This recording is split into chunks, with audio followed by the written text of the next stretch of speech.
In a small, quiet village, there lived a child whose life was full of longing, not for toys, not for games, but for something as simple as a piece of bread.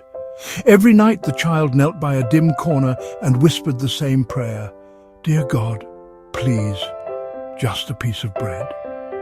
No one could hear, no one noticed, but the child believed that someone in heaven always could. The nights were cold, the room dimly lit. Every whispered prayer carried hope.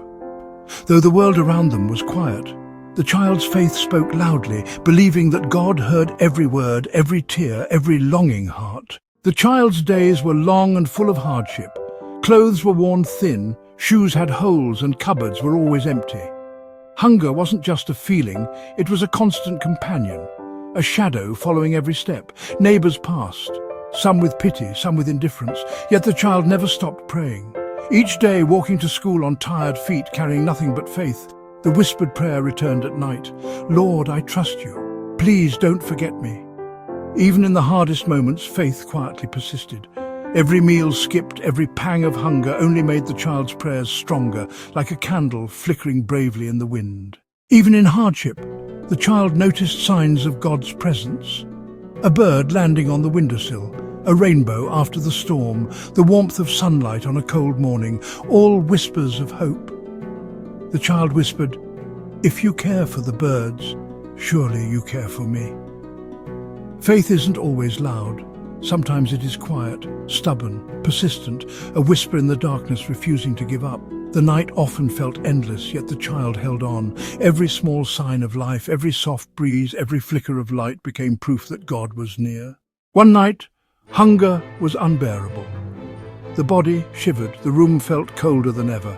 The child knelt, exhausted, whispering, "God, I trust you, please, just a piece of bread." Hours passed, tears fell silently, the wind howled outside, yet the child stayed on their knees, believing, praying, hoping, and though no answer came immediately, the child did not lose hope. The prayer continued quietly, a steady rhythm of trust, a soft heartbeat echoing in the silence. The next morning, a soft knock echoed through the quiet house. Startled, the child opened the door. Outside stood a stranger holding a basket filled with bread, milk and fruits. No words were spoken, just a smile. The child froze, heart pounding. For a moment it seemed like a dream, but the warmth spreading through the chest said otherwise. God had heard. The prayers whispered in the darkest nights had reached heaven. What the child received that day was more than just bread. It was a promise kept, a faith rewarded, a miracle in a basket. Sometimes we wonder if God listens. Sometimes it feels like our prayers vanish into the wind. But this story reminds us He's always listening. Faith isn't about seeing the immediate answer. It's about trusting in the unseen, believing in what cannot yet be touched, and holding on to hope even when nothing seems possible. So if you have a prayer lingering in your heart, a need, a worry, a longing, don't give up. Keep praying, keep trusting. The smallest prayers often bring the greatest miracles, because the God who fed this child is the same God who watches over you today. Share this story, inspire hope, and remember, sometimes the smallest prayers bring the greatest miracles. Trust, pray, and believe, because God is always listening.